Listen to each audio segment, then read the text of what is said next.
All right, here's our video today.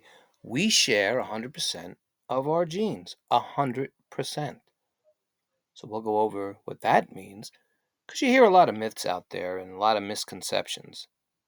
But we have to start with DNA, and you're seeing DNA in blue in the background over there. We have our DNA right there, right? And the genes that are on the DNA. But DNA is wrapped around chromosomes, and we have 23 pairs in every cell in our body, except the red blood cells and the sex cells. And we have 30 trillion cells. Well, actually, we probably have more than that. Maybe 36 trillion. So we have about 36 trillion cells in our body. Of course, we have more bacteria, probably have 40 trillion bacteria in our body, which we need also. So if you can take your DNA, it'll stretch. Well, in each cell in your body, you have about 6 feet of DNA squeezed inside the nucleus. And if you can take all your cells' DNA, take all of it out, like some people do in lab when they take out DNA from strawberries, if you can take out that DNA and you want to line it up, it will stretch from Earth to Pluto and back to Pluto and back. So from Earth to Pluto, that dwarf planet, former planet. So we can say 17 round trips. 17 round trips. Let's get a picture of DNA. And here's DNA wrapped around histones. So the DNA that we have, and get our pen working here, DNA, deoxyribonucleic acid, the fancy word for it, it has a negative charge.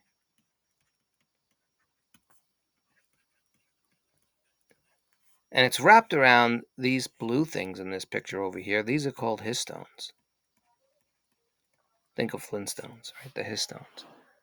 And the histones, they have a positive charge. So let's say the histones, they have a positive charge.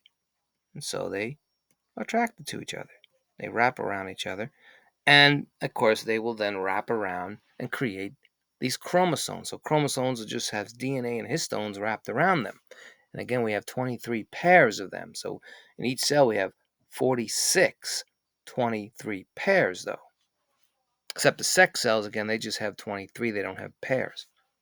And these histones, by the way, they have important functions, right? They help package DNA. They help in gene expression, which we'll talk about. And they help in DNA repair. So they have a function.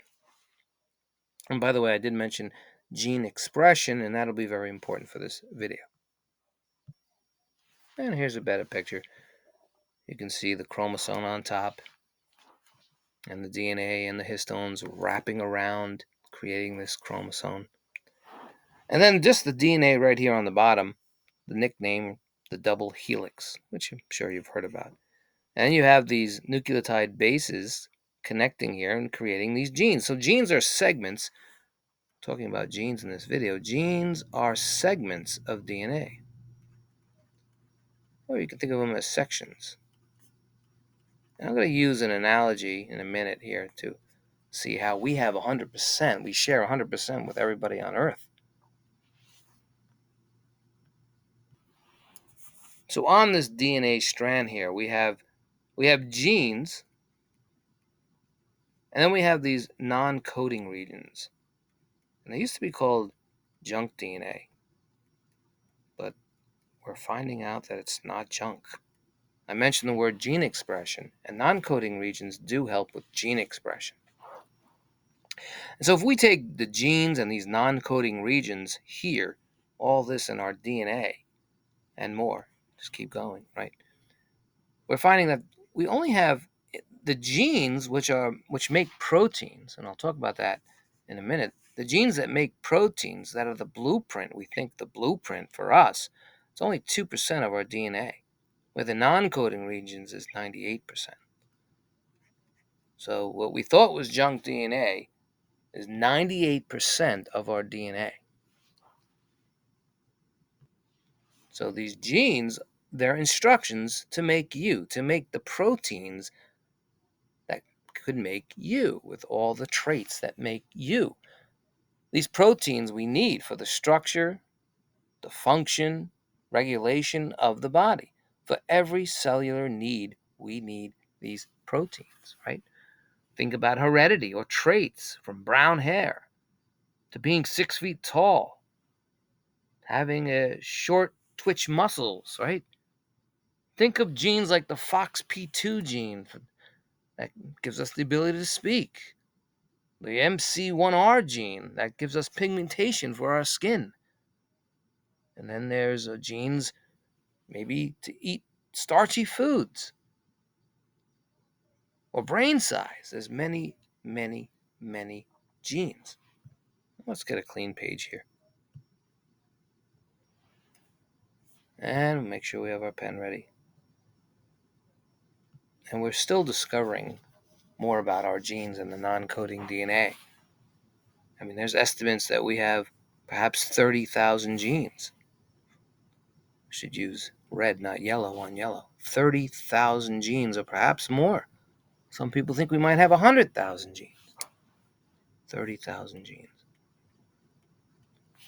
And there's more to our heredity, our traits, than just genes. Like we said, these non-coding regions help express genes, and I mentioned that 3 times in this video.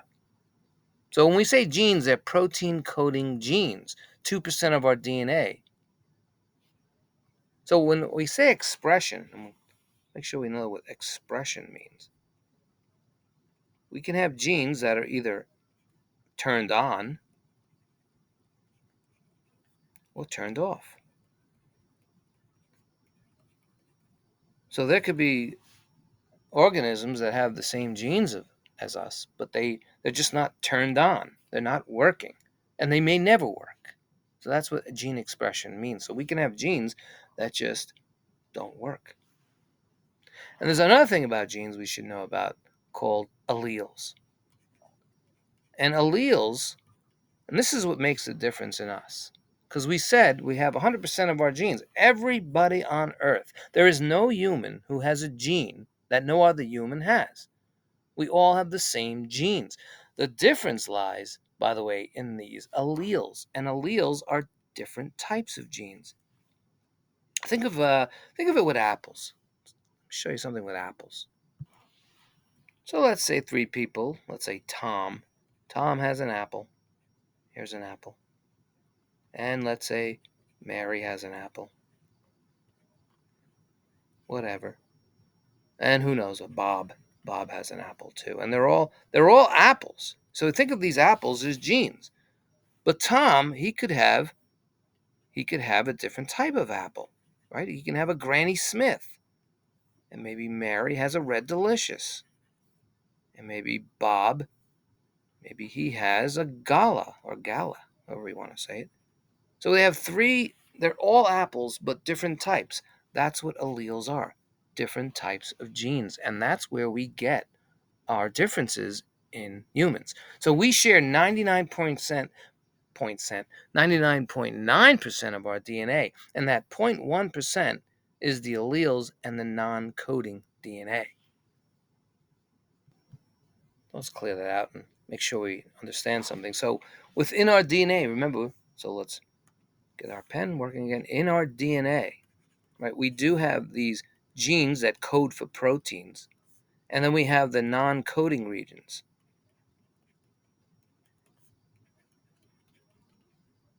And we should spell regions right? Where'd this come from? Who knows what that is?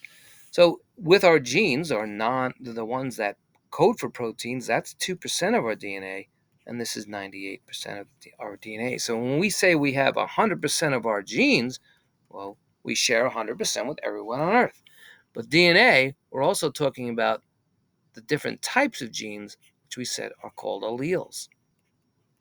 And so with humans on Earth, the similarity is 99.9%. Let's use an analogy. Let's think of a library. So on a library, let's say that everybody on Earth had a library, the same library. Everyone had, let's say, these 4 stacks of books, and wherever in their house. And so we all have this. So if we think about the DNA would be, well, right over here, let's get our pen working. The DNA would be the library. And remember, the library has stacks that you can see, and then there will be storage. So the DNA in the library would be what what's open to the public,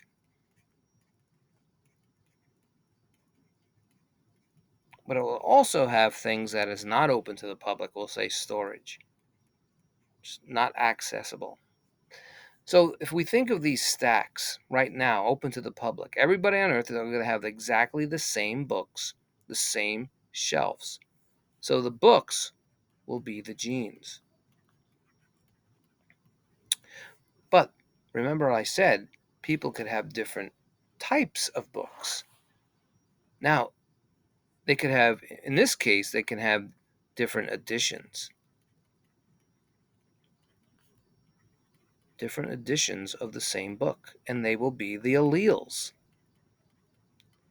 So, for example, if you go into Mary, who had that apple, do you remember what type of apple she had?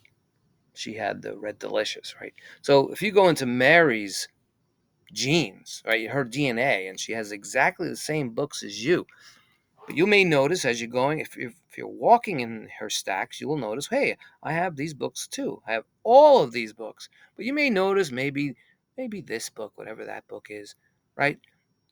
You notice that, well, you have, let's call it the red book, even though it's not red. Say the red book. Let's say you have the 1975 edition. But her edition, even though it's the same book, let's say her edition is the 1980 edition. So it's the same book, it's just different editions, and that would be what alleles are. And that's where we'll see our difference. Now, we'll also see a difference in storage. There may be books in storage that you may have that Mary won't have. These are all the 98% of the books that are in storage that are inaccessible to the public, whereas open to the public is only 2%. So again, just to understand this, you'll go into the library. If you go into Mary's library, you'll see, well, you have the same books, the same genes, but if you keep walking, you'll notice, hey, she has different editions. Those are the alleles. And if you made it to the storage down in the basement, you'll notice, hey, she might have different types of genes again that are on and off. If they're on, they'll be open to the public. If they're off, they'll be in storage. Now, another thing that's confusing, people think about, well, you get 50% of your DNA from your mom. Well, let's try to explain that. See, your mom and you, your father and you, it's true, she gives you 50% of her library. That's what she's giving, if you can think of it that way. So again, she has 100% of your genes, just like you have 100% of everybody on Earth's genes, right?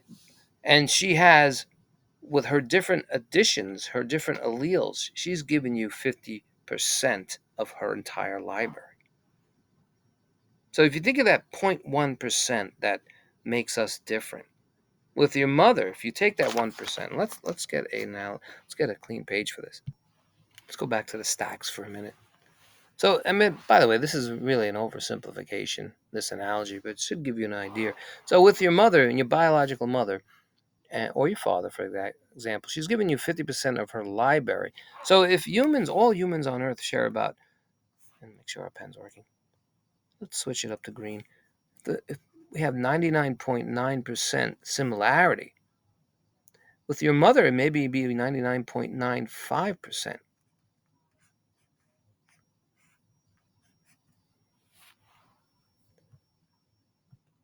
So let me state the library again so you understand it a little bit. The books in the library, in your library, remember, they represent the genes that you have, and everybody on Earth has the same books as you, which are the genes.